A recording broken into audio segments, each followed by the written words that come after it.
Welcome to Tilly's Trans Tuesdays. This week is a personal little corner of the bigger topic of finding our own representation.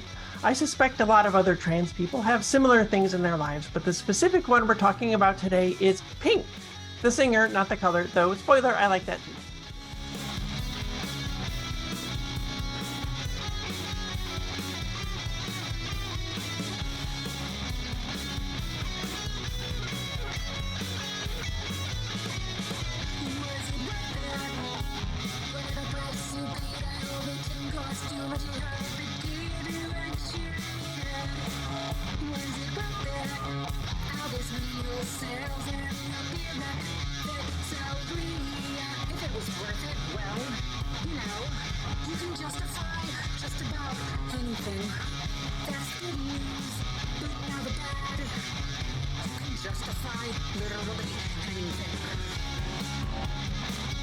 Hi, I'm Tilly Bridges, your host, and I'm joined by my writing partner, my best friend, my wife, our token cis representation, the song that sings the truth in my heart, Susan Bridges.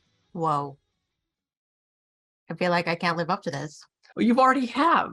See? Have I? Because we've been together, and I've said that about you. We've been together a long time, so therefore you're already fulfilling it. You don't have to live up to anything. I am cis, and that is not a bad word. And if you think it is, you've been listening to bad people. I love that that's your catchphrase. It's a good one. There's nothing wrong with the word. Stop being stupid. That's all I mean. Okay. Our guest this week is Melissa Hearne. Melissa is a voice actor, a writer, a project manager, and a neurodivergent late-in-life queer. Welcome, Melissa. Thank you. Happy to be here. So let's talk a little bit about you and being a late-in-life queer. What does that mean to you? Well, gosh, I think for me, I spent a lot of my life being labeled by other people. Yeah. I think that all of us experienced that to some degree.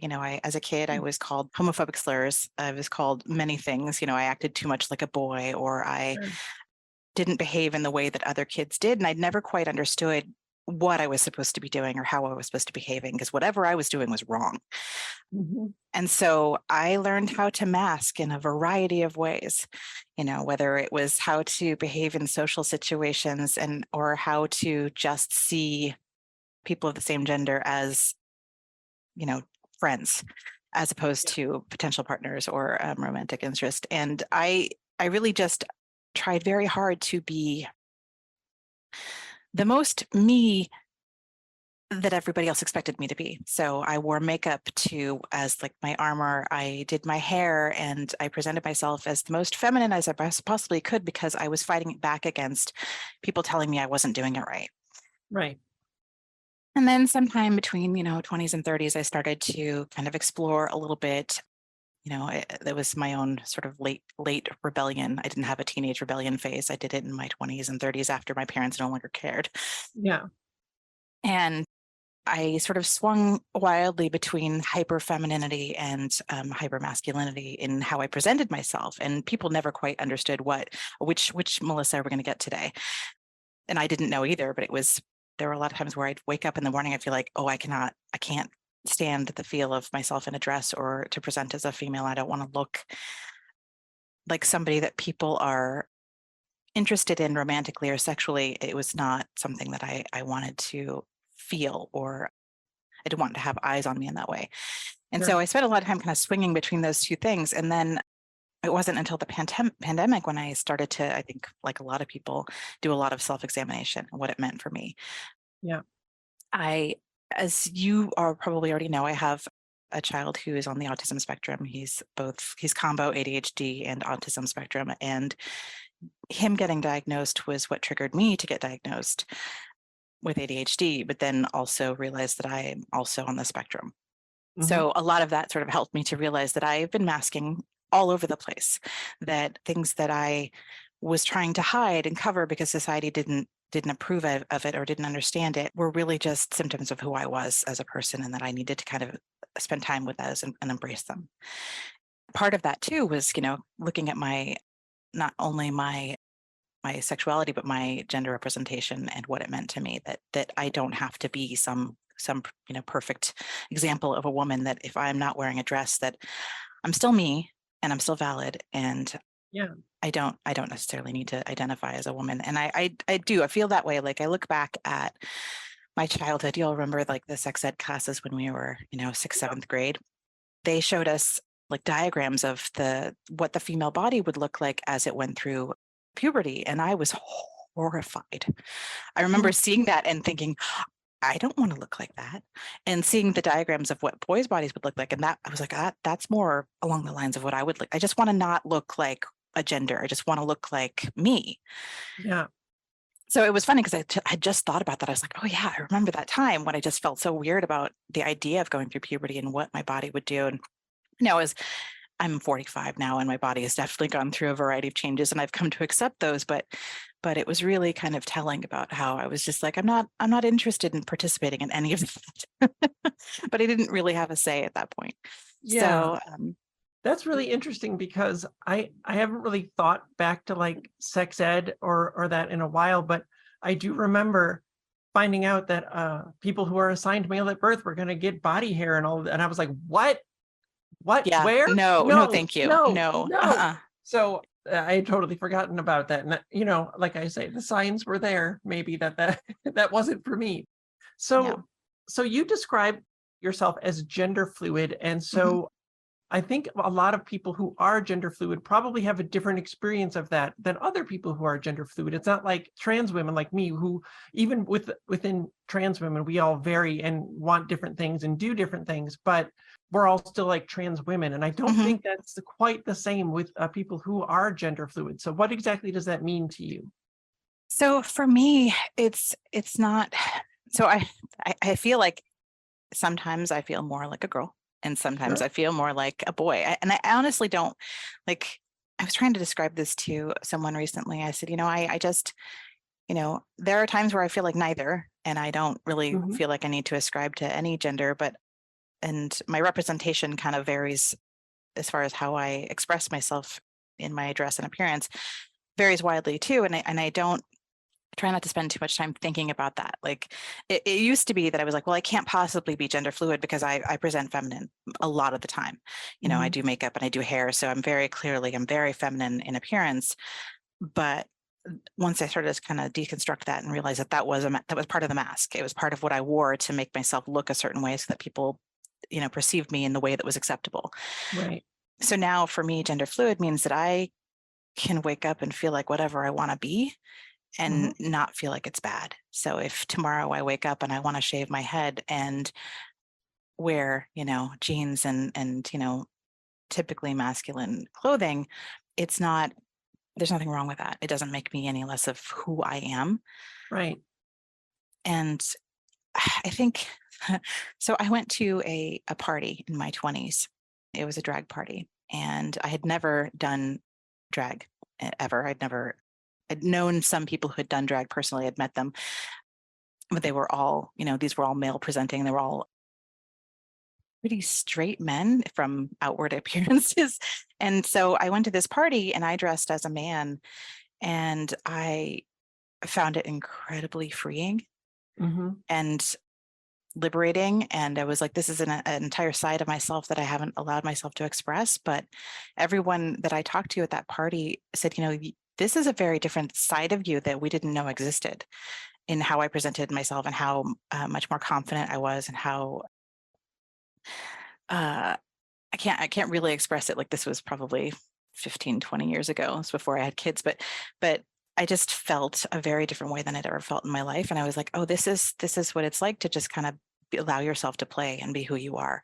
And so since then, I've played a little bit more with my gender representation or presentation, sorry. And I just feel like I'm okay not being what everybody else needs me to be, Yeah. I think that's really important is the thing too that I try to mention a lot to get through to a lot of people, that it's okay to play and experiment with gender and clothes and things like that, but you need to pay attention to how it makes you feel, that freedom feel that it gave you. That was, a big indicator. It was like the first time I put on a dress and I was like, oh my God, I'm going to float into the sky. It was if you pay attention, if you just Mhm. experiment and you pay attention to how how your body and your mind and your Mhm. feelings react to things, you can learn a whole lot about yourself. So Yeah. I'm glad that you had those moments, and that you've Yeah. been able to now finally really embrace your truth. And I think that's beautiful. Thank you.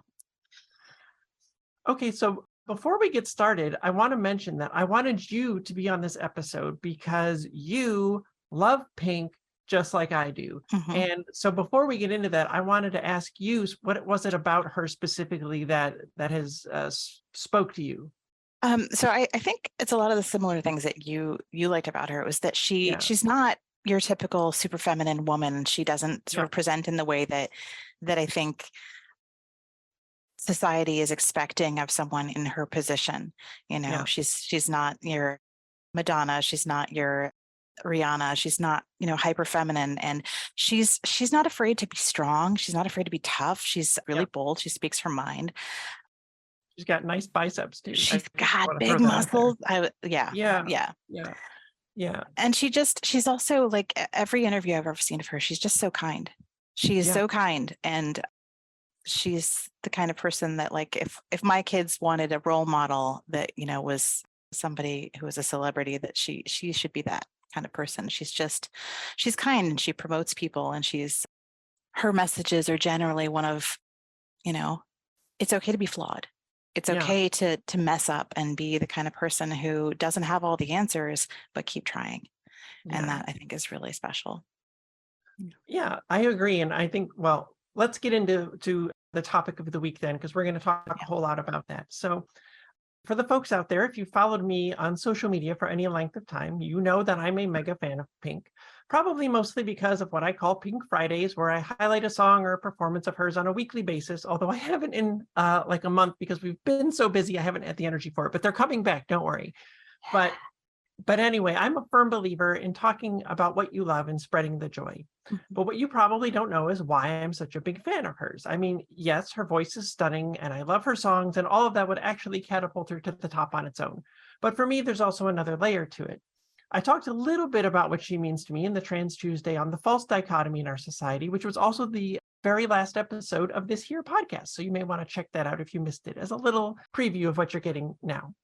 So even though she is a cisgender woman, Pink doesn't often conform to the quote unquote ideal image society expects of a cis woman. On top of that, a lot of her songs also touch upon her struggles with her own identity and who society wanted her to be.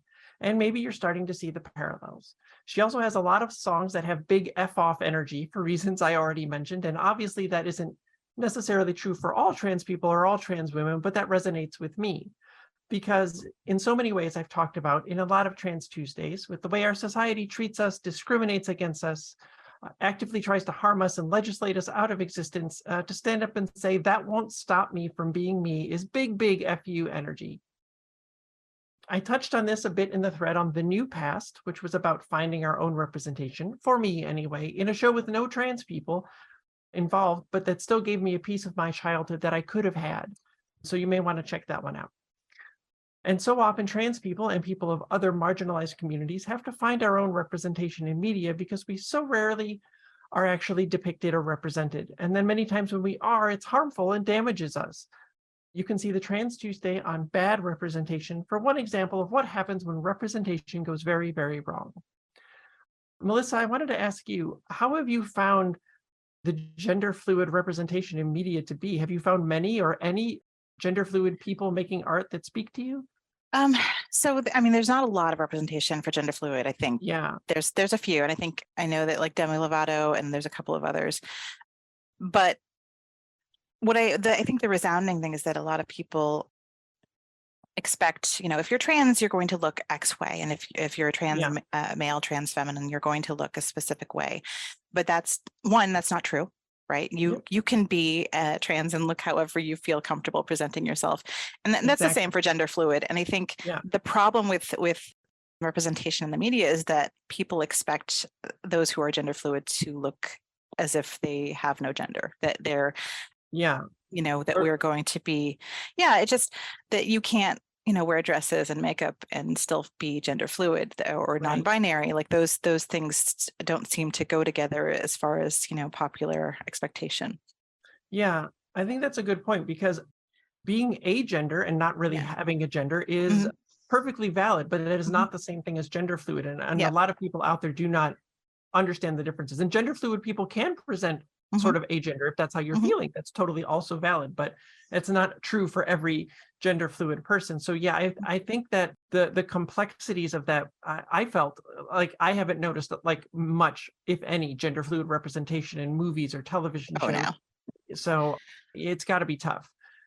There Yeah. are, of course. Oh no, go All right. ahead. No, What no, were go you ahead. gonna say? No, Yeah, you go ahead. I was going You. to agree. I was trying to think of shows where I could see that represented, and I can't. Like, it's Yeah, usually either, there's someone who is, trans masculine, but rarely is it gender fluid. I think because it's hard to say, like, because when you're looking at media, they're looking at the visuals of a person.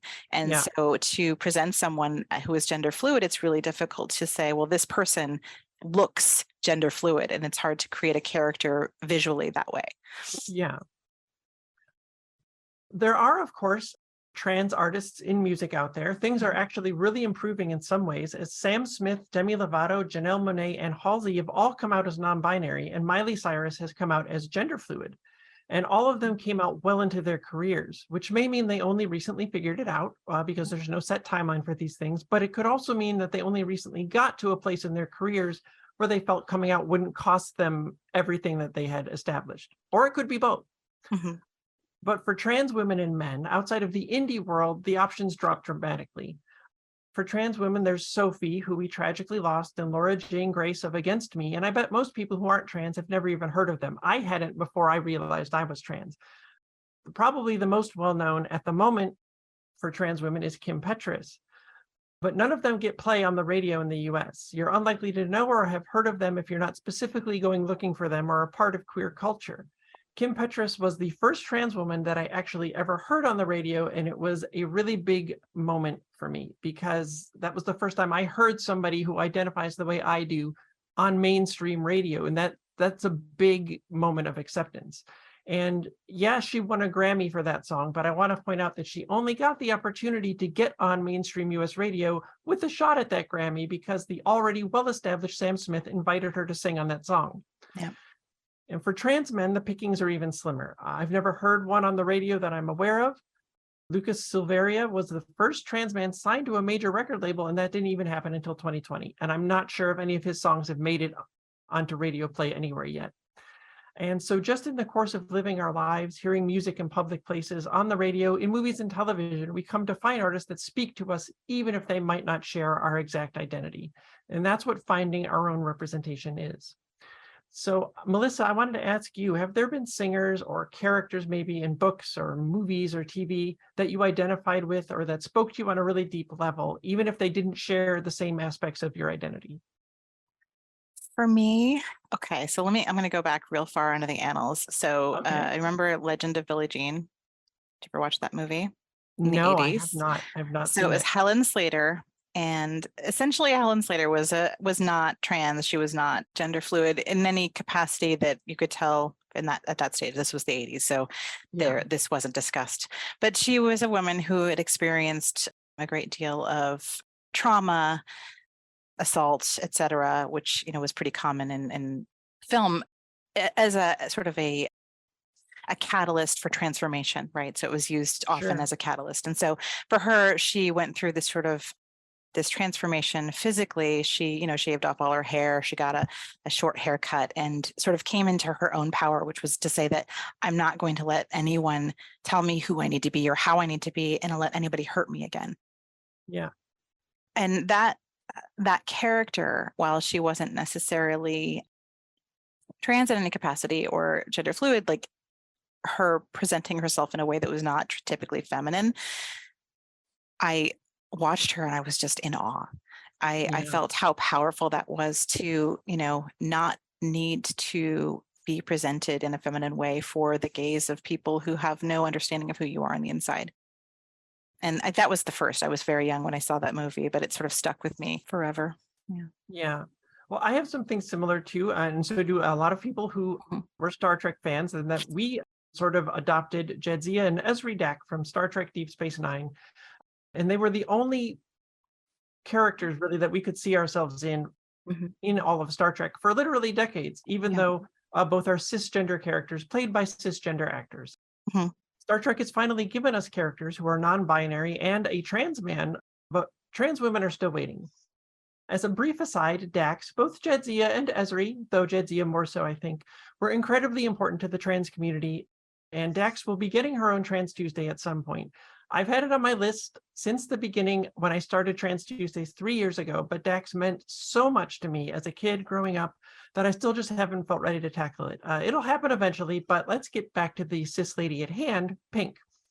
So I want to go through some of her songs. I can't play clips because, copyright issues, but I'm going to tell you about ones that mean a lot to me and give you a sample of some of the lyrics that really speak to me. So I could tell you how her song, I Am Here, feels like being seen as myself and wanting to be seen for the first time in my life, taking up the space in the world that I deserve to inhabit, no longer content to hide in the shadows. I want to be seen and known and loved for me. I am here. I've already seen the bottom, so there's nothing to fear. I know that I'll be ready when the devil is near, because I am here. All of this is wrong, but I'm still right here. I don't have the answers, but the question is clear. That's really transy to me. Mhm. I can tell you how her song, It's All Your Fault, feels like a song from pre-transition me, talking to the first time I really saw myself in the mirror, and how I didn't want that lady to leave, but was terrified to make her real. It's all your fault. You called me beautiful. You turned me out, and now I can't turn back. I hold my breath because you were perfect, but I'm running out of air, and it's not fair. I'm choking up a little bit. These Aw. songs mean so much to me. I could tell you how her song Try Too Hard encapsulates the shame and anger and self-loathing I felt at pretending to be someone I wasn't, and not knowing why or how to break out of it for so long, for so long. Everything you are, everything you say, everything you do is not for you. Everything you feel, everything you know, you found it on your favorite TV show. Because everything you want, everything you do, you try so hard to be everyone but you. Everywhere you turn, you just gotta learn it's easier if you don't try so hard. I could tell you how Don't Let Me Get Me, in ways both literal and metaphorical, is a pretty perfect example of the inner turmoil I felt at being trapped in a world I didn't understand and never asked for. Every day I fight a war against the mirror. I can't take the person staring back at me. So doctor, won't you please prescribe me something, a day in the life of someone else? Because I'm a hazard to myself. Don't let me get me. I'm my own worst enemy. It's bad when you annoy yourself. So irritating. Don't want to be my friend no more. I want to be somebody else.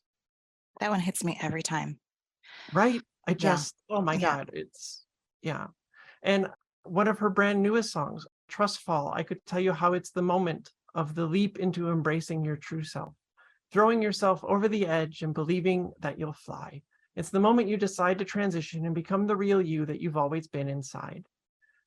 We've been running for our lives. We've been hiding from the light. We've been far too scared to fight for what we want tonight. Close your eyes and leave it all behind. Go where love is on our side. There are more than just these, a lot more, but these are the big ones. In the thread on false dichotomy, I mentioned how her beautiful trauma tour changed my soul, and it did. Not just from getting to hear her voice live, and not just from being close to the stage, and not just because I'd never seen one of her concerts before and didn't know the explosion of art and love and inclusion that was about to be injected into my veins. Melissa, I wanted to pause here for a second just to ask if you've gotten to see Pink live. Not yet. I haven't. Oh. I've been talking about trying to buy tickets for Yeah. October. I think she's going to be in Washington for my birthday, but they're like $1,000 a ticket for Oh my God. close enough to see her. And Yeah. if otherwise it's the nosebleeds. And I was like, I feel like I need to be there and feel present. Yeah. And so I'm still sort of looking. I may end up Yeah. traveling to go see her, but I really want to. Yeah. The times that we made it, if you look, Ticketmaster is awful, but they do resale tickets, right? And if you look Mhm. kind of close to the stage, as you get closer and closer and closer, and people can't go and the tickets haven't moved, the prices drop dramatically. And the second time Susan and I went to see her, we were in the 6th row, and those seats were only $100 each. We bought them like the day before we went.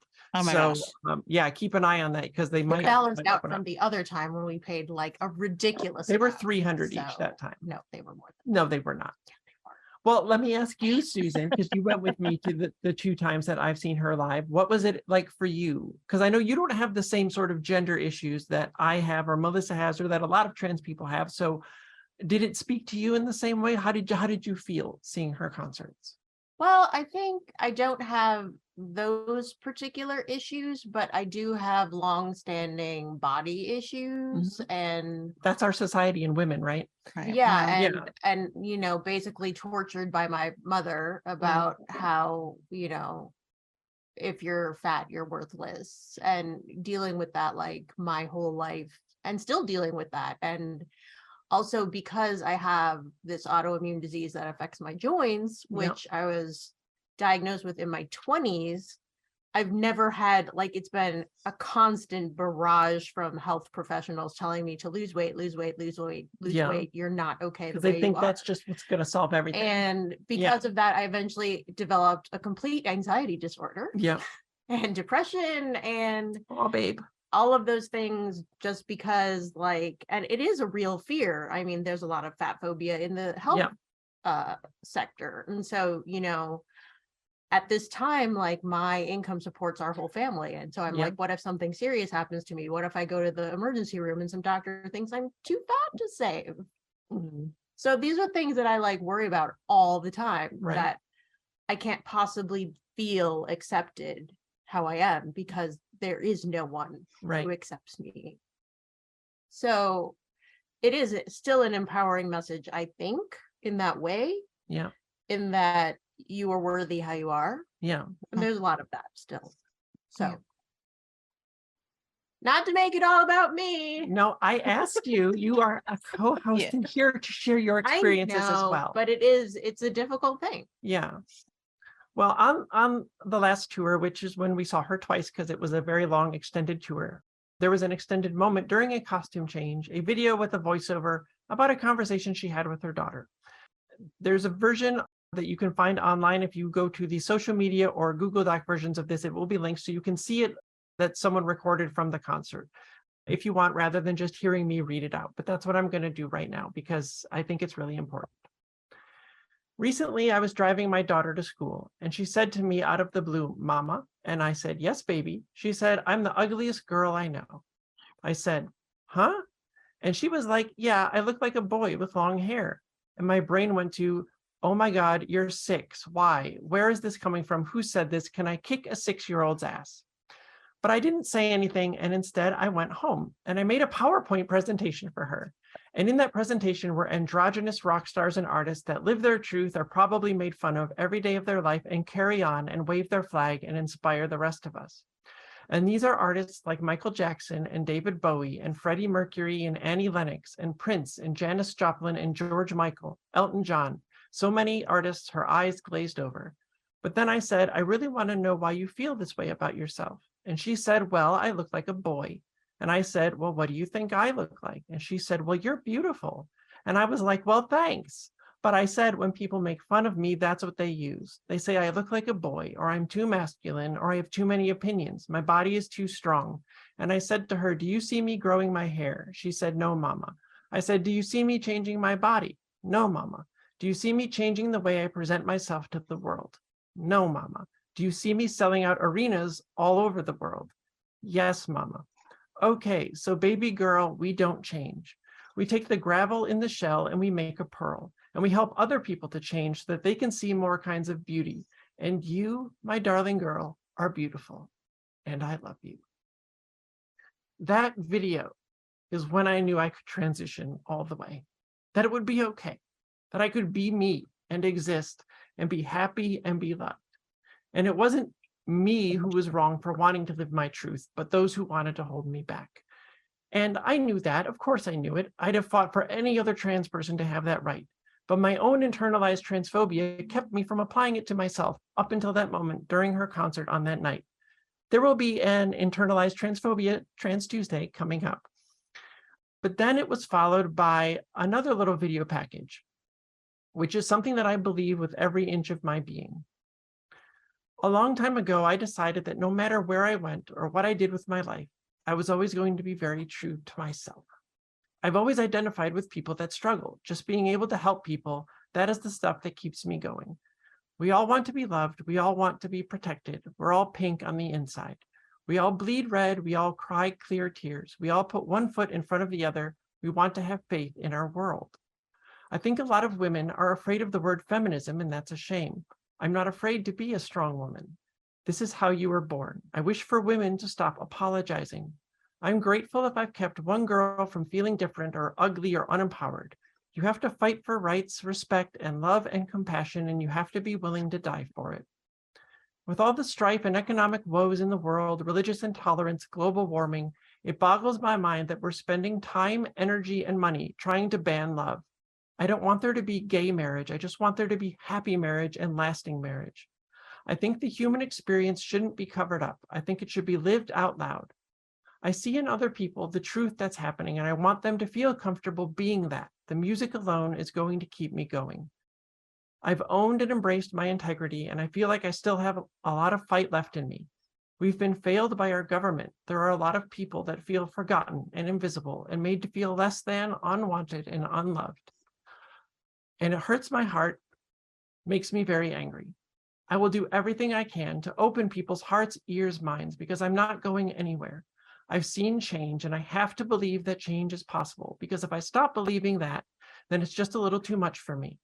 So I have a pen and I write. I write about that. And that led right into my previous favorite song of all time, What About Us, which has touched me in so many ways and is about how we're all connected as humans and how we all deserve so much better than our society gives us. We are searchlights we can see in the dark. We are rockets pointed up at the stars. We are billions of beautiful hearts, and you sold us down the river too far. What about all the times you said you had the answers? What about all the broken, happy ever afters? What about all the plans that ended in disaster? What about love? What about trust? What about us?